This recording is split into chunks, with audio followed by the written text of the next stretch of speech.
Little Miss Recap contains adult language and is intended for entertainment purposes only.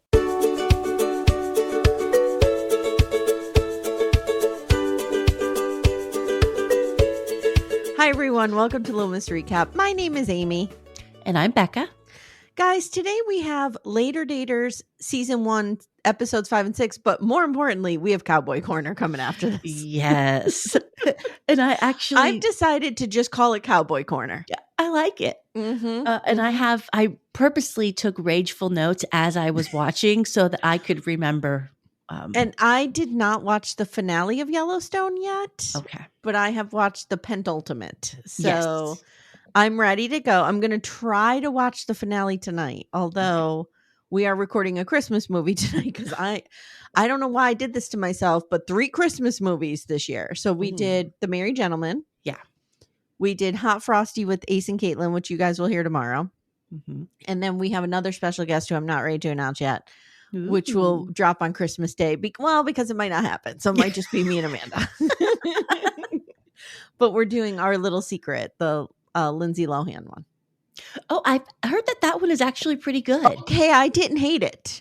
Okay. I texted Amanda last night and I'm like, please don't judge me.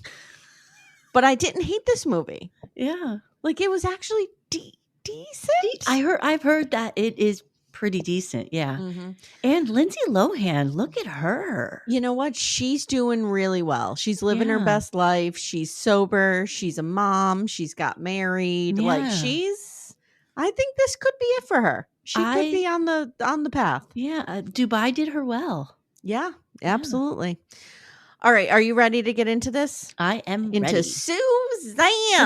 Oh, Suzanne. Oh, Suzanne. All right. So like I said, guys, Later Daters, Season 1. I hope we get Season 2. I hope so. Episodes 5 and 6. All right, here we go. You know, I thought it was so apropos that we were talking Oldsters today because I got my new slippers, which are total Grammy slippers. They are cozy. deer forms. And I got my old lady cardigan on. Oh, I love it. So I'm ready. I have a pillow behind my back. That is an orthopedic pillow. Good. So I'm ready. Mm-hmm. I've got my coffee. I'm good to go. And you'll have to keep me updated now. Did you get my little teaser that you have a gift coming your way? I did. Okay. And I said, I'm very excited when you get your gift. Oh, there is something that you will be receiving that I am very excited for. Okay. But it's not from me, but it is from the universe. Okay. All right. Oh, God. Am I going to get hit by a car when I go outside? Oh, God, no, I would never. As my grandmother would say, I rebuke that. All right. So this time I did it by person. Okay, good. That's kind of how I have my notes. So let's start with Suzanne because we see her first. Okay. So we open on this weird scene with Avery. Oh, I'm sorry. With Suzanne and Avery. And he's like, you're getting scared. You're starting to feel things. And she tells us, this is moving too quickly. And I have a lot of thinking to do. And she says, don't put words in my head. So later Logan visits and wants to talk through the dates with Frank and Avery. And she tells us Suzanne is very clearly put together. Like nothing in this house is out of place. Yep. But she's very she doesn't go deep. She's very surface level with her emotions. And Suzanne says, look, both men have young kids. That's a problem for me.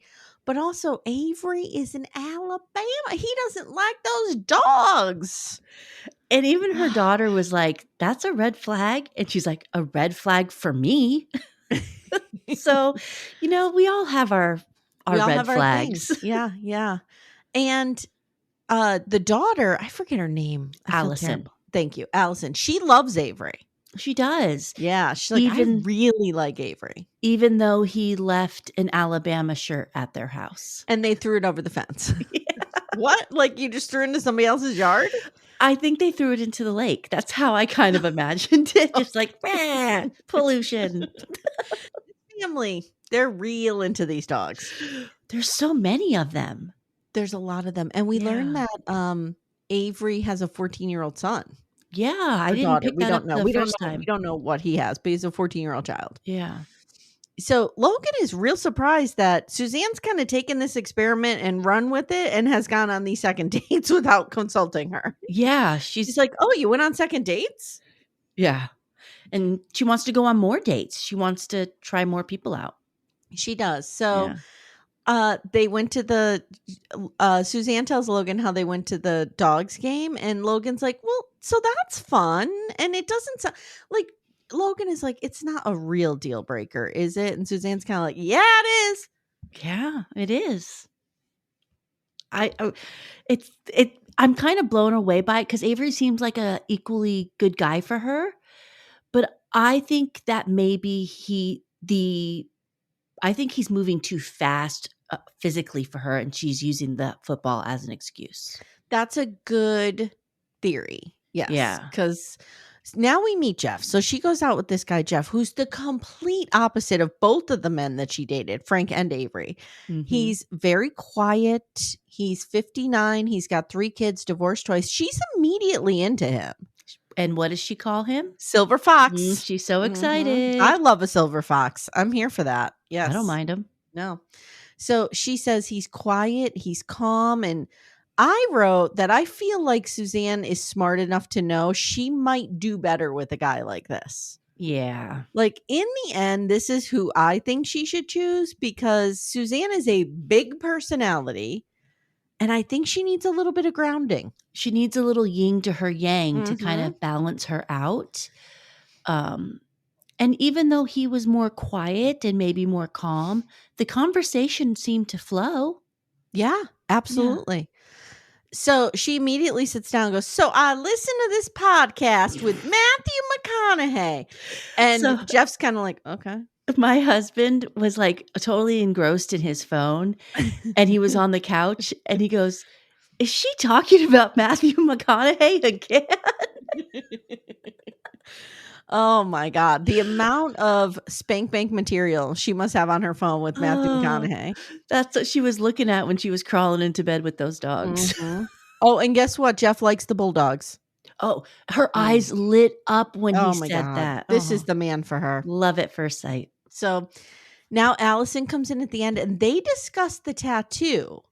And it is Dad's fingerprint. Yeah. Thumbprint. Yeah. But on a Georgia Bulldogs ticket, of course. But when she came walking in that bright pink one strapless side dress, she looked so cute. And I saw the tattoo right away and I thought, oh, I bet you that's her husband's thumbprint.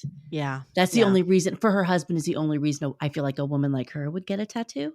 Well, and we see what Christine is doing with the titty tattoo. So, just whipping those out.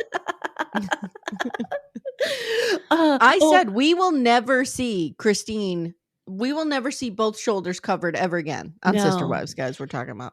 I was talking to you, but you couldn't hear me because you didn't exist because you were on a podcast. When you guys were talking about Christine and her breasts, I think Maddie or not Maddie, sorry. Oh my gosh. Tony's wife, McKelty. Thank you, said that her mom did have plastic surgery in that area. So the joke, the concept of this originated with Tony. Oh. So they were on a live and Tony said something about it. And that's how it's gone around. Now, do you think she did? I kind of think I didn't, I'll be honest, I didn't really notice it. And then when I heard that, then I started to look at him. And I was like, maybe, because they do kind of seem a little. Well, we have to look at the footage in the show, which is 2 years old, and then the confessionals, which is pretty current. Yeah. Mm-hmm. So maybe I don't want to do this, but maybe for my own journalism, I'll go to her Instagram page and check out some today pictures. There you go. Go look at Christine's breasts and report back. I just can't listen to car confessions. Oh. All right. Let's go on to Lori. Okay. So Lori is telling Kennedy and Ty, her children, or Kennedy and, I forget her son's name, but she's telling them about Ty. Yes. And she says he looks like Sidney Poitier. And I'm like, that's generous. Yes, very. She's real into the foot fetish. She's like, hey, as long as he'll take care of my feet, I'm good. Yeah, and her daughter was just kind of looking at her. Her daughter wanted to hold open up and just fall right in. Yeah. He had, but you know what the deal breaker might be for her? That he had a white t-shirt on. Yeah. Wear the white t-shirt.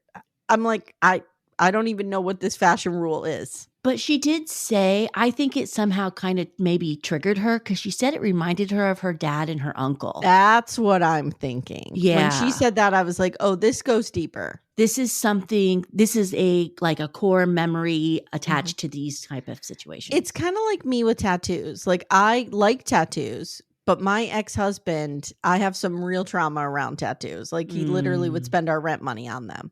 Oh, geez. So like one day Timmy rolled out like he would like to get a tattoo on his back, like a bigger tattoo. And I almost had like a panic attack. I was like, oh, I can't go down this road again. Like, it was very triggering for me, which is not Timmy's fault at all. Yeah. It's my own garbage. But I was just like, I think this is what's happening here for her. It was a total, like, it gave her the ick towards him. Yeah. Yep. Yeah.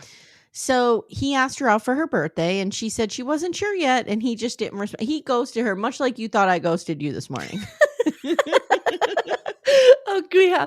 So this morning I was so excited to podcast that I kicked everyone out of the house early and was sitting here in front of my computer at like 6:59, waiting for Amy,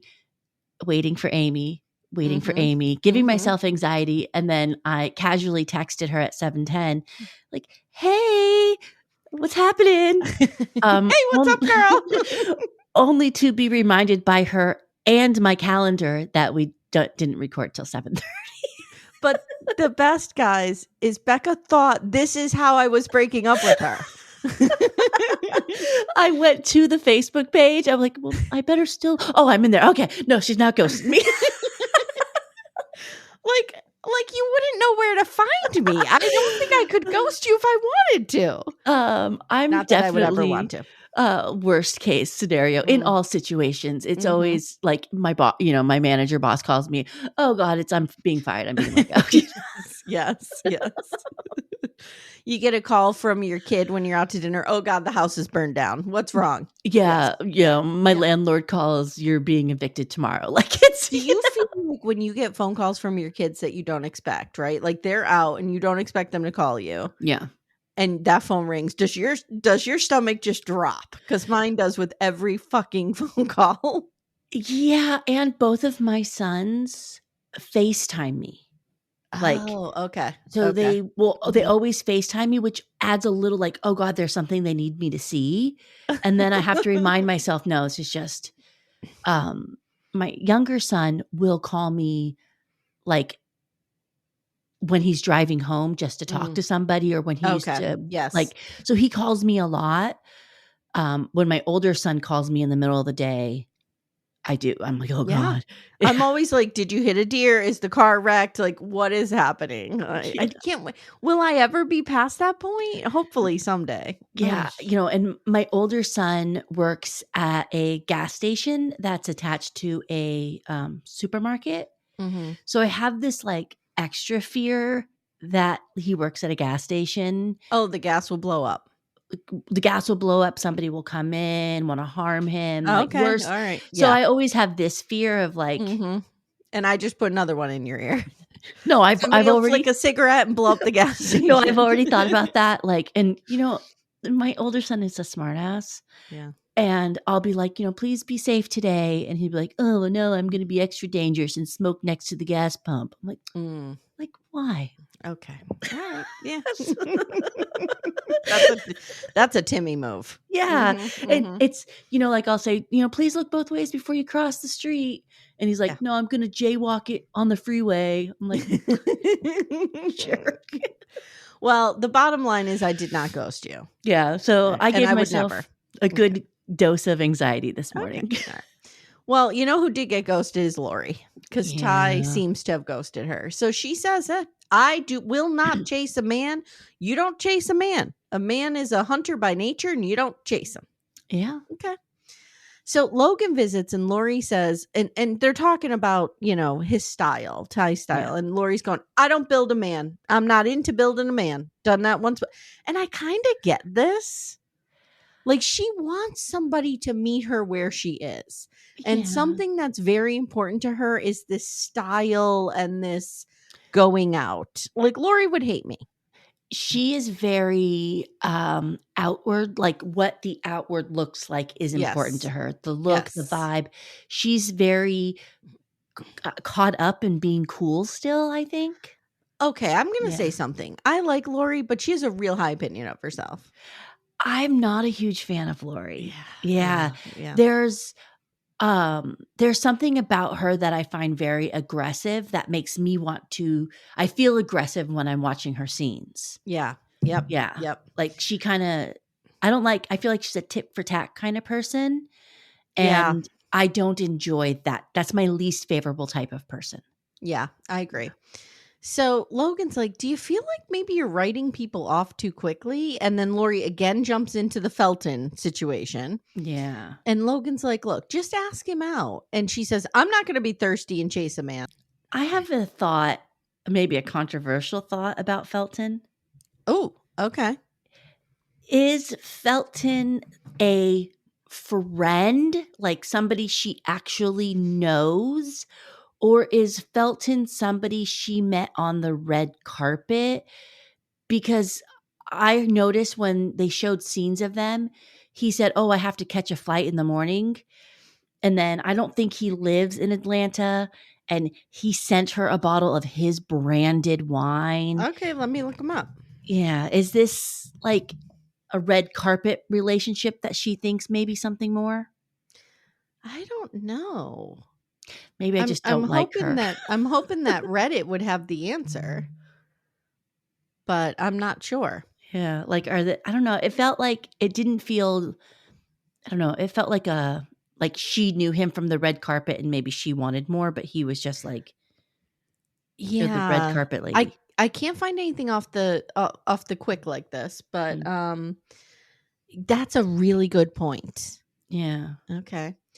So, the kids are here. They're making dinner. Logan asks them why their mom hasn't found someone, and Lori immediately starts talking over them. Yeah. And Logan makes her stay quiet so that her children can speak. And the kids talk about like struggling to find their own identities. It's really interesting. Yeah. And she is bubbling over at that table. If somebody told me I couldn't fucking talk and I had to sit there and listen to people talk about me, God. So I wrote, Logan's basically telling her, shut the fuck up and let others talk at sometimes. Mm-hmm. So Logan says, men are usually looking for a warm, comforting place like a home. And you don't feel like a home. You feel like an airport. Yeah. That was dead on. Yeah. And when you really thought about that analogy, and she's like, you are chaotic and you are not calm. And it was like, oh, yeah, that's a good analogy. But like Suzanne, so she goes out with this guy named Martin. And like Suzanne, I feel like this Martin guy would be good for her. Yeah. He's calm. He's quiet. He's steady. You know what I mean? Yeah. So back to the table, though. She's talking about Felton, and she tells Logan, I don't know if he slid into my DMs because he likes me or because I'm so cool. Yeah, see, like he slid into her DMs. Yeah, and she thinks she's so cool. It drives me a little bit crazy. Yeah. All right, so Lori goes out with Martin. He's 55, never married, 3 kids, owner of an HVAC company. So he's doing okay. And he kind of looks like her. He's got like the glasses, the gray beard. Yeah. They go to the same church, so they recognize each other. And they're going candle making. And she's like, hate it, love it, hate it. And Martin tells the camera she's very particular. Yes. And then he says it twice and he kind of does like the okay symbol. Like, yes.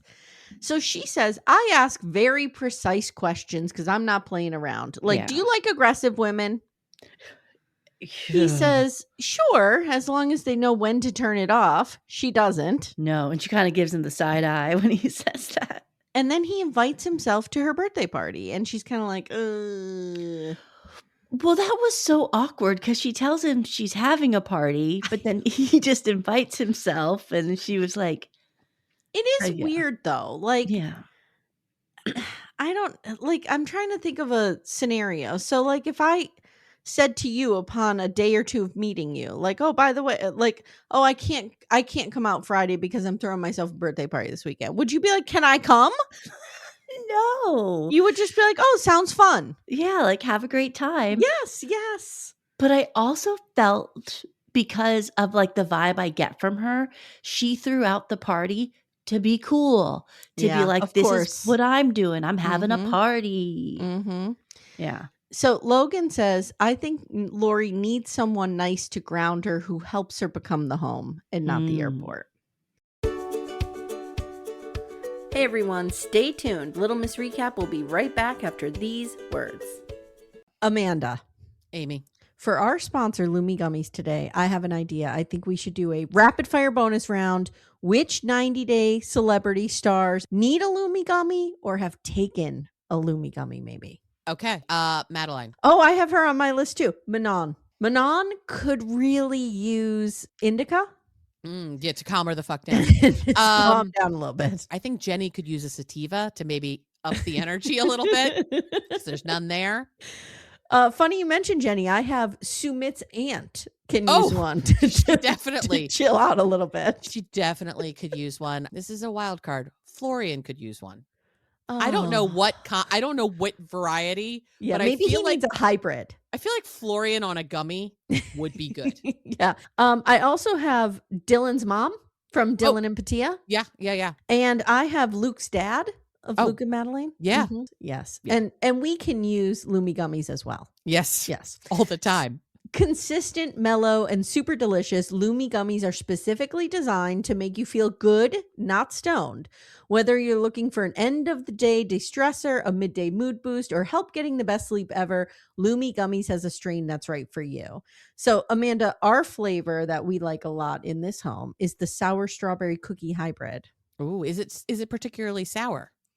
It's not super sour because I don't like sour things. Yeah, I don't either. But I just find that it's the perfect blend of up and down. It's right in the middle. Nice. But you feel good. I really like it. I'm a hybrid girly myself, and I'm going to go with the watermelon sorbet because I do enjoy watermelon, and it's just a nice, cool, chill evening of watching TV. You know what I need to do? I need to take one before Sister Wives comes out. Before I meet my arch nemesis in the ring. Yes. I think it would help you a great deal. I think it would help Cody Brown a great deal. Oh, absolutely. Absolutely. Yeah. Guys, Lumi Gummies are available nationwide. Go to lumigummies.com. That's LUMI gummies.com. Use code Little Miss Recap for 30% off your order. That is Lumi Gummies, LUMI gummies.com. Code Little Miss Recap. Lumis.com. Code Little Miss Recap. It's 30%. And the link is in the show notes if you guys need it. Now we're going to go to Nate. Now, I was just talking about this with Amanda. Somebody somewhere, and BDFs, send it to me again, please. Send me something that said Nate was either on a previous show or they knew someone who knew Nate, and Nate's a dog. That's what I hear. I did see. Did we see that in the BDFs? I want to say that rings a bell to me that. Oh, yeah. I think it was either in the chat or on the Facebook group itself, but I think somebody did post. It may have been on the Patreon chat. Maybe. Remember. And I remember I didn't fully read it because I didn't want to be biased yet about him. But we're picking it up. Even though I have my own opinions. Yeah, but I remember seeing like the visual. Yeah. Yep. Yeah. So the producers ask Nate and Jackie why they're not together. And Jackie kind of takes the lead on this. And she says, we've both thought of it. I know I have. I think he has. But, we're just not that compatible once you get down to it. And I'm like, he would drive her fucking crazy. That's the bottom line. I texted Amanda this. We were all texting together maybe. I find Nate's home very like too put together, too orderly, too clean, too cold, too quiet. Yeah. Little like a Dexter house. Like serial killer vibes. Yes. His house in the basement. Yeah, like his house itself is a little too intense for me. I get and that. That's his whole personality. I get that. Yeah. So he says that he really liked his last date. He's telling Jackie, but she has kids living at home with her, and he's just not that into it. That was what was her name? Lisa. Thank you. And she was great. I liked Lisa a lot. I did, but I knew he's too stringent for her. Yeah. She doesn't in other words, she is better than this. Move on, Lisa. I think he had a lot of rules. Yeah. And she's so sweet, and she would probably abide by a lot of those rules. I don't want to see her get sucked into that. Yeah. So he goes on a date now with Michelle. Michelle's 55, divorced twice, 8 years single, 3 kids. She's an actress. Mm-hmm. They're going to a pool, like a rooftop pool or something, which I would never swim in a rooftop pool. What if it collapsed? What if forget the infinity pool, if my ankle hits the glass and it shatters and I go flying off a cliff? No. Mm-mm. Listen, rooftop pools, that's for the young. I don't get involved in that. I'm not a big get into public pools, public hot tubs kind of gal. Yeah, no, me either. Yeah. So Logan tells us that Nate has maximizer dating tendencies, and he wants perfection. And her homework for him is to identify green flags and go towards them. So they get there at the pool, and he forgets the flowers, but he's real into her. Yes. Real. And she's a smoke show. Gorgeous. Yep. They have flirty banter. Nate quotes Girls Trip. Oh, God. And I thought he was going to come out with like something funny. Yes. But the big quote, the piece of wisdom that Nate has taken from Girls Trip is, I haven't met my match yet. Yeah. Okay. Let's not be reminded. He also said that he wanted to be called Two Pops. Okay. I have that down because I think that's adorable. His favorite rapper, guys, was Tupac. And so he wants his granddaughters to call him Tupac. And I'm here for it. I'm here for it. His daughters were not. That might be the only thing I'm here for Nate with.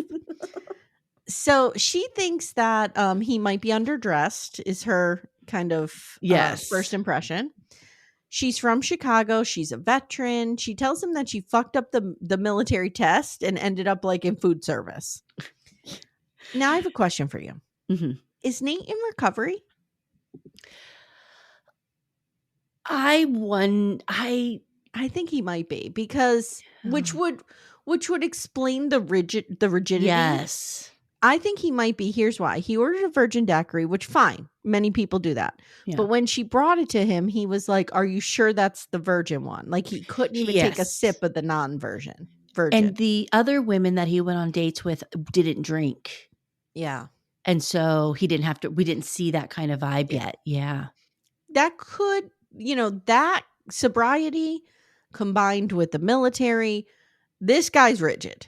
Yes. And it's working for him. And if that's, if he is in recovery and he's sober, then good for him. I'm really glad that he's doing well. Yeah. So he tells her he can't dance because of his injuries. There's a lot of sexual chemistry between them. They are like busting each other's ass and like just coming back and forth with these quips. They have really good banter. They're just going, yeah. They're going to F and F like Cody Brown would say. He does make one cute joke when they're talking about dancing, and he's like, if he dips, he's gonna stay dipped, and like I thought it was really, in this moment he kind of won me over. Yeah, he was like, he's definitely charming. Yes. I think like I would absolutely be charmed by him. Yes, 100%. And he does have that little dimply smile. Oh God, Nate. Yep. So he says he would definitely date her again. Later at home with Jackie, he's talking about Tupac, and I'm here for it. He and Jackie are debriefing. He tells her he really liked this one. Yeah. And again, he's not ready to commit. Yeah. So he said it was his most fun date out of all the dates that he went on. Yeah, that's true. Yeah. So now we go over to Pam. Oh, Pam. Pam liked Paul, but she thinks he's very busy and he seems to be blowing her off. So she's going to go on a third Third date. Third, yeah. And she's wearing a cute little denim jacket with some go-go boots. Like, she looks good. She looks so cute. She's going out with Dwight. Dwight is 70, never married. He has one kid. He's an event planner, tour director. I have a theory about Dwight. He's here to sell his business. Yeah, he wanted to, but I think that Pam seems okay, like going into business with him. Pam found a business partner. Okay, so this is why.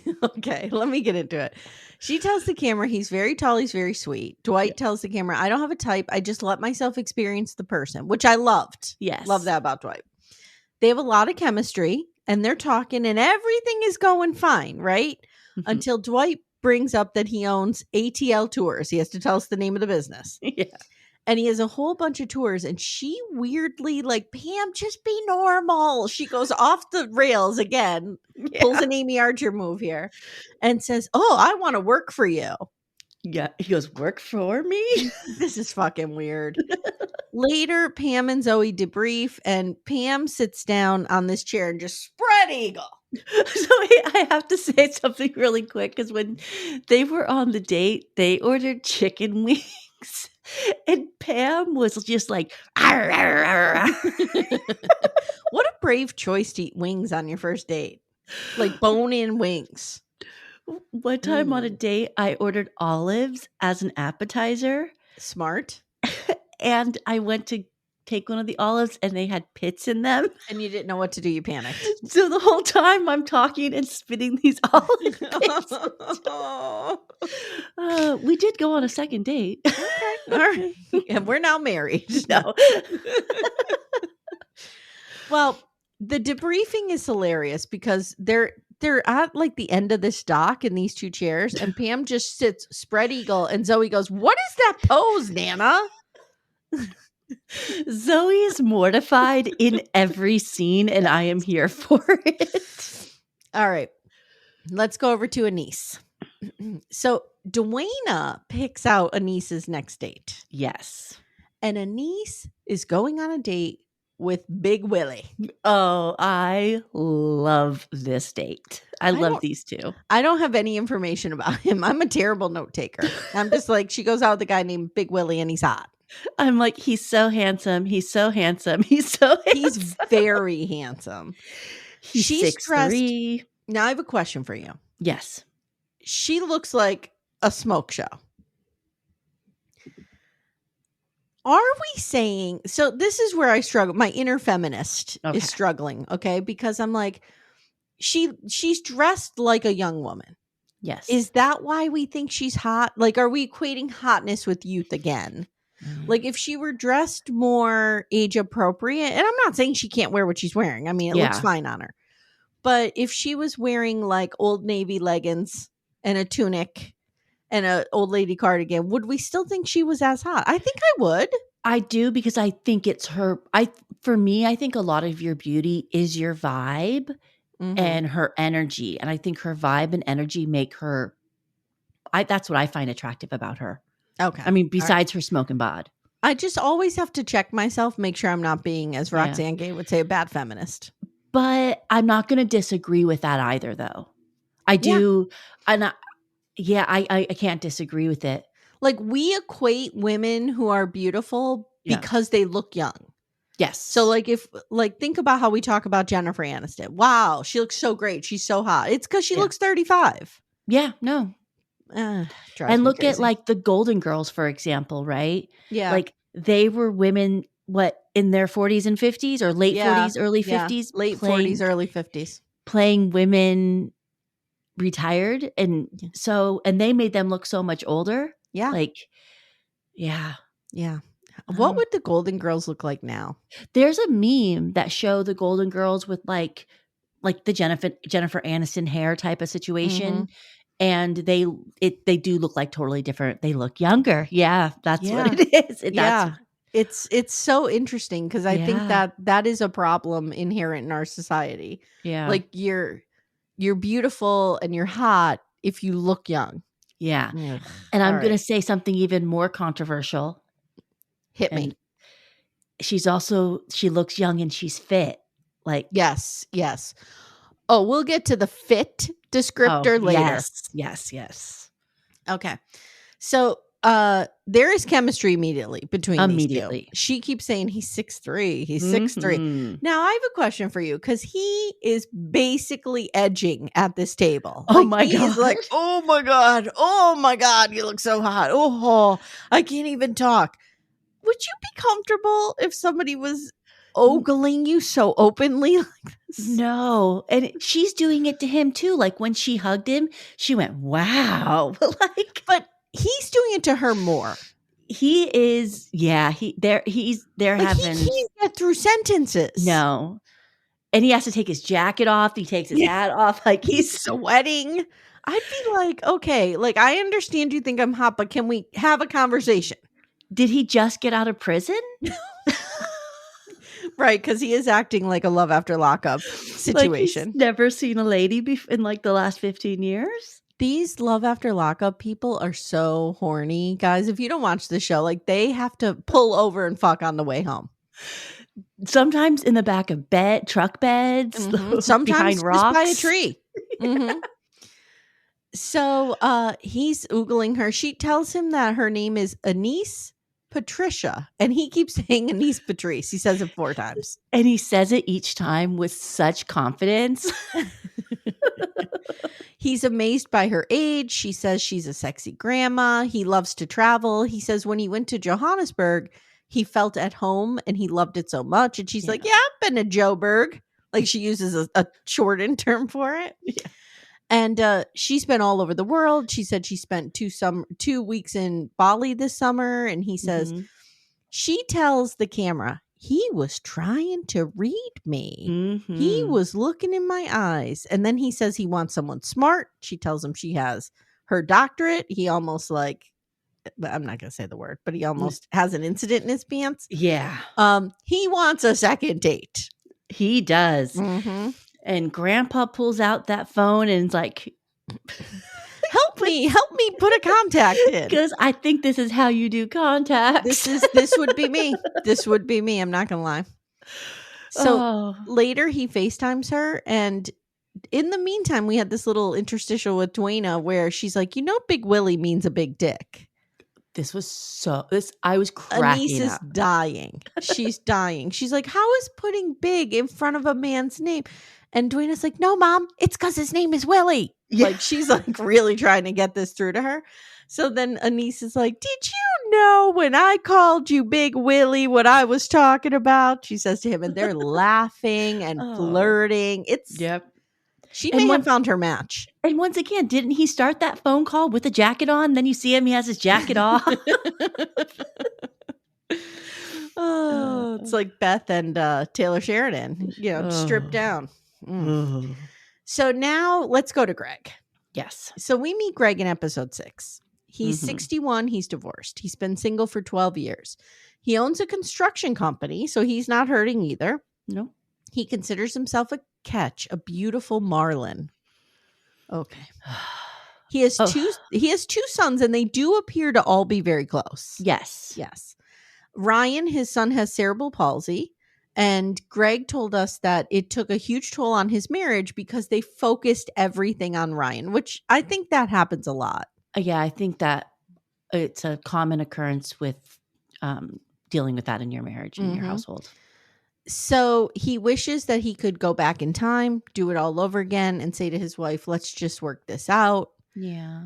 He talks about online dating, how much he hates it because he keeps being ghosted. He says his second marriage, they blended 7 kids into the marriage. And it was really tough and it took its toll. And they weren't married long. They divorced in 2012.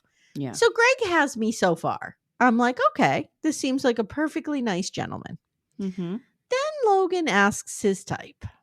And he says, Penelope Cruz, Jennifer Aniston. He wants someone who is fit. And I appreciate Logan because she calls him out on it. I just wrote he could fuck right off because we all know fit is code for skinny. And when you see his ex-wives, they are older photos, but they are a certain type of woman, both of them. It's kind of that blonde, quote unquote 80s model, tall and thin. And yeah, he wants, he needs to remember he's 61. This is the confidence of a mediocre white man. Oh, like I wish I had some. I am like a 7, but I demand only 10s. And I deserve only 10s. Greg reminds me of a Sammy Hagar listening Cabo Jimmy Buffett. Yes, like going to Margaritaville for vacation. Yes. And that's not a bad thing, but that's the kind of guy like when he comes in the room, he's snapping with 2 fingers. Doing finger guns. Yeah. There is something overly confident about this man that I just want to chop at the knees. Yeah. So, all right. Greg shows up at the bar for his date and he meets Kelly. She's 59, 4 kids, dental hygienist. Now, let's talk about Kelly for a minute. Kelly. I don't want to shame other women. No. But Kelly's clinging to her last bit of youth. Kelly 100% wanted to be Tawny Katane crawling across the hood of that car in the White Snake video. 100%. She probably looked like Tawny Katane at the time. The 80s were definitely her prime. Yes. I think, and this is maybe I'm an old fashioned kind of gal. I was raised by my grandma. Here we go. When in her like dating video, when she's talking about how much she loves sex. Yeah. And then she's like, I like sex and so do guys. It's like, sometimes you don't have to lead with the vulgarness of sex to be sexy. Yeah, I agree. Like Anise is very sexy. Yes. But she never talks about it. Yeah. Like Anise is not like, I love sex. Sex is great. I'll blow a guy any day of the week. Like she just is sexy. Yeah. And I think it's okay to talk about sex. But I think like, I don't know. There was a way she kind of said it in the video that put me off to her. Yeah. She loves sex guys daily. Yes. So she walks up to the bar and his gob is smacked. He's like, whoa. He had to pick his jaw up off the floor. Yeah. She orders a Shirley Temple, which is non-alcoholic, correct? Yes. Yeah. Unless you call it a dirty Shirley, but no, I didn't hear her say that. She was married for 26 years and she springs on him that she was a professional water skier and they're going to go water skiing and he's doing it too. Worst date ever. I was like, and he makes a comment like, well, I don't know if my hip can handle this. And it is just gratuitous footage of him wiping out and not even being able to. So I went water skiing once when I was a young woman. My parents had friends who had a boat and they would take us water skiing. I was a young girl. I was like 13. I should have been able to do this. Yeah. So have you ever done it? I have, yes. Yeah. So part of the challenge is getting up. Yeah, right? It's the hardest part. So I did it one time. Good job. I could never get up. I had my ass in that lake and I swear to this day that a fish nibbled on my butt. And I never went in a lake again. Ever. You've never been in a lake since? Never. Ugh. No. Ugh. I won't go in a lake. No, I don't prefer. I wouldn't. Lakes are creepy. A fish touched me. I'm not going in there. Now, hashtag Amy Science. I will go into the ocean. Oh yeah, because it's moving water. Because it's moving. Yeah, and it's clean because it just keeps taking the dirt away from me. Yes. So things aren't stagnant. Yeah. So if you want to see Greg fall flat on his face, I recommend episode 6 is fantastic. But if you also want to see Kelly in a bikini doing tricks. Okay, I wrote she's wearing quite the bikini. Quite the bikini. I'm thinking about that scene right now and I'm laughing hysterically. Like she's like putting her leg behind her. You know what? It's very Brady Bunch. I don't know why. It just feels like when they went to Hawaii. Yes.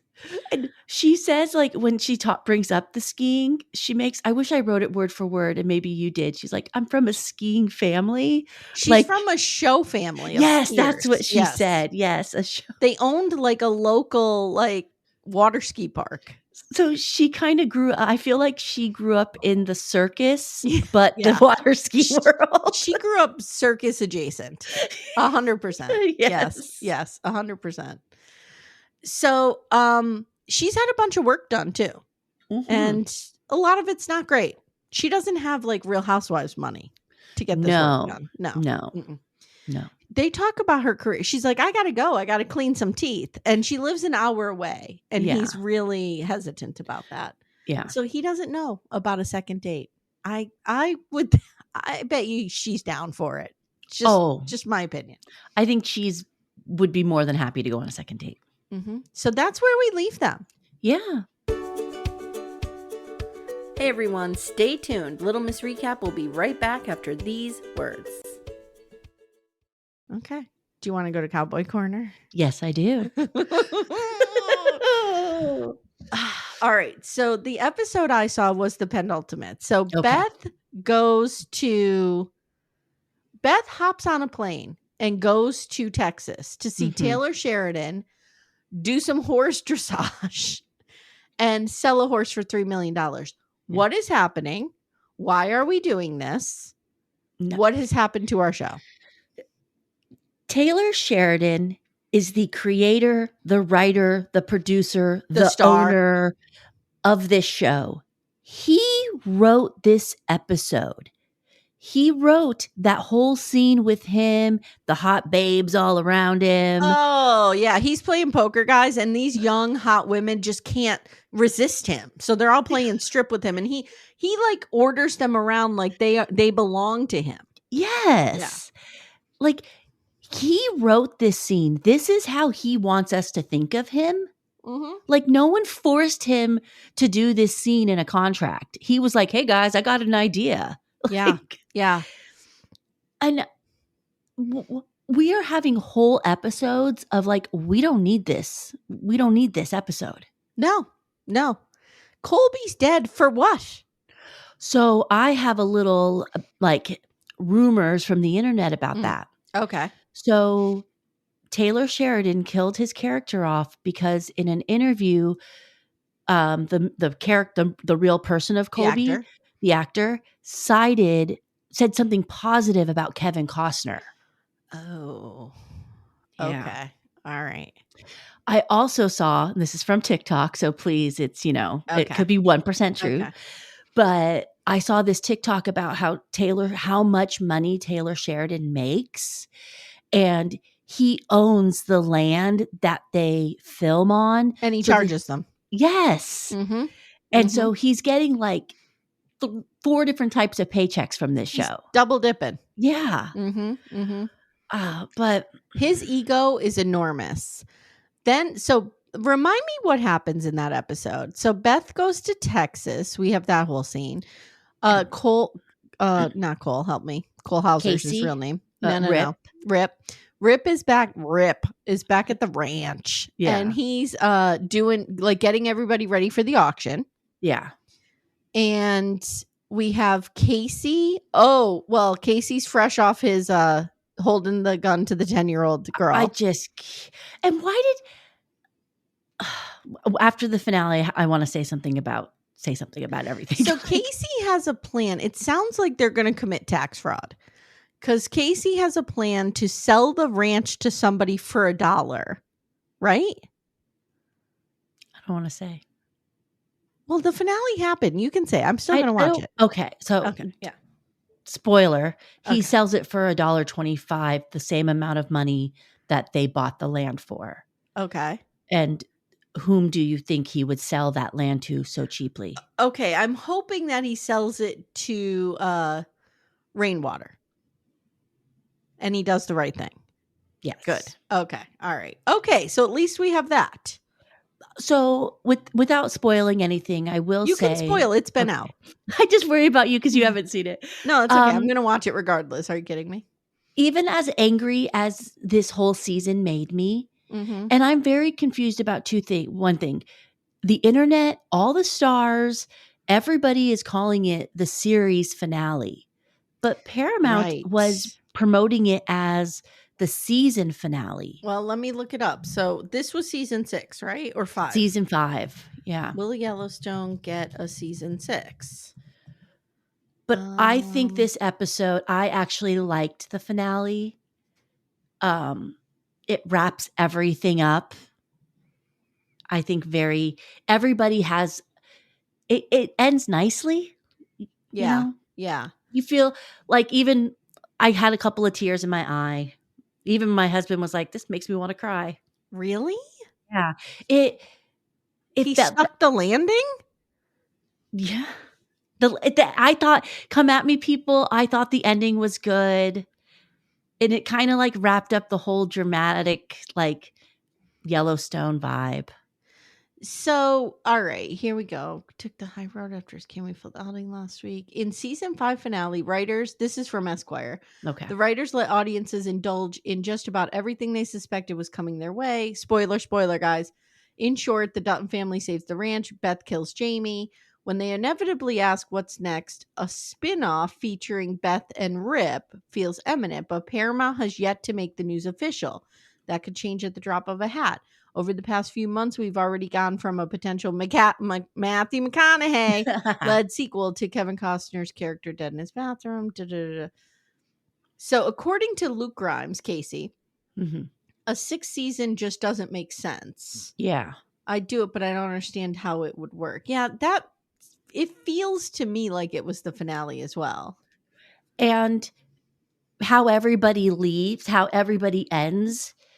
If they carried on with either Casey or with Beth, I think it would be boring. Like, because Casey doesn't have like that. Casey can't carry the show. Yeah, he doesn't have like the villain that Kevin Costner also had. You know, because he walked the line of like good and bad. You loved him, you hated him. I don't know how I feel about Jamie being killed. So it is the only see. It's like such the dramatic Beth scene that only like Beth could, Yeah. I'll watch it and I'll weigh in more when we record next week. Yeah. I mean, but I liked it because you turned off the TV knowing where all your friends were. You know what I mean? Yeah. Like, yeah. Well, it's funny because the actor who plays Casey, Luke Grimes, he got into a little bit of hot water with fans because he said, this has been the easiest season to film yet without Costner. Ooh. And everybody was like, dude, that's because it sucked. Taylor Sheridan did most of the work. He was just riding around on a horse shirtless. And there were only 5 episodes. If I have to see that man ride another horse, I swear. And he's always like, it's not like regular horse riding that he's doing. No, he's like, it's gross. It's like he's wanting us to watch him hump the horse. Yes. And I looked up his backstory because I'm like, I bet you this guy grew up in like small town Iowa. Yeah. And always dreamed of being a cowboy. And this is his fantasy that we're having to watch. But I guess he didn't. I guess his mother's family were ranchers and they did own a ranch and he learned a lot of going up there in the summers, blah, blah, blah, in Texas. So like he does come from it, but like, dude, just stop with it's like this gratuitous, like self-grandizing masturbation that he's doing all the time. Like it's gross. The scene with the poker and all those girls. And then he made Beth do strip poker. Yeah, and everybody's like, oh, he's such a hero. He's going to save us. He's going to, do this, do that. Yeah. But the weird part is they have that whole conversation about Beth watching him do the auction. And then she's like, I need you to come up and do that for me. But when they do the auction off all the horses and everything at Yellowstone, he's not doing the auction. Like, it's just a regular, like, yeah, livestock. We saw some of the auction. It's also, Taylor Sheridan just like whips up his playlist and gets a bunch of people to just, play songs for us. It's a lot. And there's a lot of, one thing I want to call the attention to is there's a lot of anti-coast talk in this episode as well. Like, we get it. There is a portion of this country that feels that the coasts are elite. Yeah. Fuck right off is all I have to say to that. Like, I don't know. Why are we perpetrating that? Do you know, why are we perpetuating that? I'm sorry, wrong word. Perpetuating that stereotype. And why are we bringing that into here? Like, I'm just going to go on a limb and say not everybody who lives in Texas feels that way. Yeah. Just going to say that I don't think think that. And I think not every California. See, this is where it is tricky though, because Californians do come into other states with a pocket full of cash sometimes. Sure. And, Sure. Yes. And I'm from California. Yes. I saw an article and I wish I had saved it, but it was a whole, I'll try to find it to send it to you. It was a whole article about how Taylor Sheridan is silently pushing the Republican agenda. Yes, that's exactly what I'm talking about. And it was a really interesting article. And about this is why him and Kevin Costner were beefing. Yeah. And about where Taylor Sheridan's money goes. And, it was pretty interesting. I also didn't know, I found this out from TikTok. He was, did you ever watch Sons of Anarchy? I heard he was in it. Yeah. And the creator of Sons of Anarchy, I guess, is either doing a podcast or was on a podcast. And this was like clips from it talking about his relationship with Sheridan Taylor. And I found Taylor that to Sheridan. be Sheridan Thank you. It's too early. His relationship with Sheridan, Taylor. Thank you. I have only had a half a cup of coffee, everyone. Sorry. And do they have a terrible relationship? Well, I guess everybody with that Sons of Anarchy does, except for his wife. But he tried to say, like, I guess the media made it, other people felt like it was more, but Taylor Sheridan wanted to go on and do his own stuff. And he was like, but you could feel like his voice kind of changed. And I think what drives me crazy about it is, like, number one, Yellowstone was not that in the beginning. No. It did not push that agenda in the beginning. And it's like, can't we just have a fucking show where we don't have to villainize half the country? Like, can we just, and I would feel that way if it was like a show set in California where they were talking about like those yokels in Oklahoma. Like, I hate that shit too. Yeah, no, I hate that. Just stop. Why are we doing this? Like, we're all Americans. Yeah. Stop. And he's doing it in Landman too. Ugh. But in Landman, it's the oil industry versus the green industry. But we know what that symbolizes. Yes. But I will say there were a couple of scenes in Landman where they talk about, maybe some controversial thoughts about why we stay connected to Russia and to the Middle East for oil and what that means for the pockets. And but it is much more like the green energy is trying to take over the American way. And these are hardworking Americans. Okay. So, yeah. Okay. And I'm worried that there's going to be a 4-6's spinoff. Of course there is. But I'm so worried that is his ranch. So it's going to just be 45 minutes of his show. And I can't do that. The logo for it is just going to be the 4-6's just dripping and never mind. His face in each hole of the stick. No, I was going to say something much dirtier. I was going to say he's spraying the logo down because he's so hot for it. Oh, God. He's become an egomaniac and it's not fun to watch. And he's destroyed the show, in my opinion.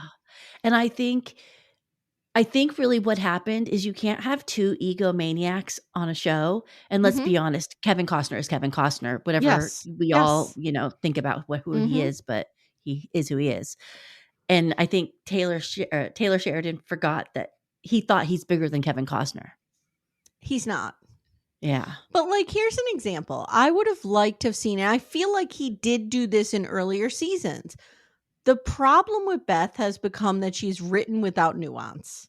Yeah. I would have liked to have seen her really struggle with what to do about Jamie because her father would not want this, or you know what I mean? Give us some kind of conscience. And she just doesn't have that. And it's not interesting. But instead of those kind of plots, we got 15 minutes of Taylor Sheridan riding around on a pony. I just felt like I feel like he had an idea for the finale. But he didn't know how to get there. He didn't know so how to he get just there. Threw scenes together. And I guess we could be grateful that it was only 5 episodes. Yeah. So, well, I'm going to watch in my old lady bath tonight. Okay. And I'll report back. Well, maybe not tonight. Might be tomorrow. Oh, you and I are recording tomorrow, so I got to get it watched. I'll So get it watched. You either need to wake up at 3 a.m. tomorrow. You know what? This week I'm getting raw dogged with content. So I don't know how you do it every week. Like every week I say, how many shows are you doing? There's a lot. I need to slow the fuck down. And because what's funny is like you have to watch the show, you have to take notes, which changes how you watch the show. 100%. Because half the time, like, I got to pause and kind of rewind and like, because I want to hear it. Yeah. Right. Yeah. And then that's in maybe 2 hours. Yeah. Then you have to record, which is an hour. So it's fun. I spent all day Monday taking notes on 4 episodes of Later Daters, like all day. Took me like 5 hours. Yeah. But it's fun. It's fun. I love it. I'm not complaining. No. Yeah. And in January, like once I'm done watching all these shitty Christmas movies, I'll be in a better place, and we start our Mad Men rewatch. Oh, I'm so excited. I am so excited. I'm so excited. Yeah. So. I'm excited that you are leaning towards scripted shows more, and a little bit. I mean, I kind of feel like is 90 Day done? Like I'm feeling like 90 Day is not in a good place right now. Yeah. I love Last Resort. I think Last Resort is brilliant. But would it be as good without Stacey and Florian? Right. And would it be like, in other words, in order to keep 90 Day fresh, they have to keep going back to the well of those season 6, season 7, season 8 stars. Yeah. Would you like a Last Resort with like some of the new people? I mean, if Sarper was on it, I would watch it. But then I don't know. Can we handle? I tippy toe in liking those two. Yeah. Yes. I heard Shekinah, Ryan Bailey interviewed Shekinah. It was a great interview. Yes. And she talked about how smart Sarper is. Like, I guess he's really well educated. I think he is good with numbers. Like that's what I've heard. 2,500 to be exact. But I'm like, who has time for a college education when you're fucking 2,500 women? I know. How did he do all this? Like, wasn't he ever tired? But my thing is the seasons go on too long. Yes. Like, I am in a BT90 nightmare right now where it's just slogging along. And like, I still, look, the worst thing I could say about my job is that I have to watch BT90. I'm doing okay. Yeah. Doing okay. I've had many, many, many shitty jobs in my life. This is not one of them. But I do need a break from Gino. But I'm also like, I'm a writer at heart. Yeah. And I am obsessed with a story arc and editing. Yes. This is not a tight narrative. This is not a tight story. We are on like literally 24 episodes a season here. This is not. No. I think they're too long, and we don't need 2 hours. Like the episodes are too long, and the season is too long. Yeah, I agree. Yeah. I agree. So once I get out of BT90 and we just have like Last Resort, Sister Wives always. Yeah. And 100%. Then we have Mad Men coming. That's going to be fun. People want us to do White Lotus. I think you and I will do that. Ooh, I'm excited. Yes, 100%. The minute I mentioned it, you were all over it. So yeah, I may have said, I think somebody had mentioned White Lotus, and I immediately texted, DM'd, sent a pigeon. Thought I ghosted you. And said, please let me do White Lotus. Yes. I think that'll be fun. And we'll be doing Love is Blind too. So. Yes. Yeah. And during Love is Blind, hopefully we will be able to do I'm going to say it wrong because I always 1923. Thank you. Cowboy corner. We'll have a cowboy corner. Yes. Mm-hmm. All right, guys. You came for the oldies and you got the cowboys. Yep. Yeah. I was chatty this morning. It's the first thing I've done. Yes. Also, don't forget McBee Dynasty's coming back. So I'm going to grab Axel for that one because we need a man to help us decipher the toxic masculinity there. Only a job a man can do. Help us wade through that one, Axel, please. All right, my friend. Guys, if you haven't already, please jump in our Facebook group, Backdoor Friends. And hey, give the gift of Little Miss Recap this season. Yes. You can go on to Patreon. You could purchase a Twin Flame subscription for someone else. It could be any tier. It could be any length of time. So you could do like, hey, Grandma, I'm going to give you Real Talk for 2 months. Oh, I don't know if Grandma would do okay with that. Well, then again, we are a bunch of grandmas here. So yeah. Grandmas at heart. So join the grandmas. Join us. All right. Thank you so much, Becca. Thank you, everyone, for listening. And we'll see you next time. Bye. Have a great day. Thank you so much for listening to Little Miss Recap. If you'd like to support the show, the best way you can do that is to join our Twin Flame universe, which is our Patreon, Supercast, and Apple subscription feeds. The links for those are in the show notes. You get ad-free episodes and a ton of bonus content. You can also subscribe to the feed so you don't miss an episode, share the show with a friend, and leave a 5-star review. To contact the show, please email me directly at amy@littlemissrecap.com or join our Facebook group, Backdoor Friends. Thank you so much for listening, and we'll see you next time.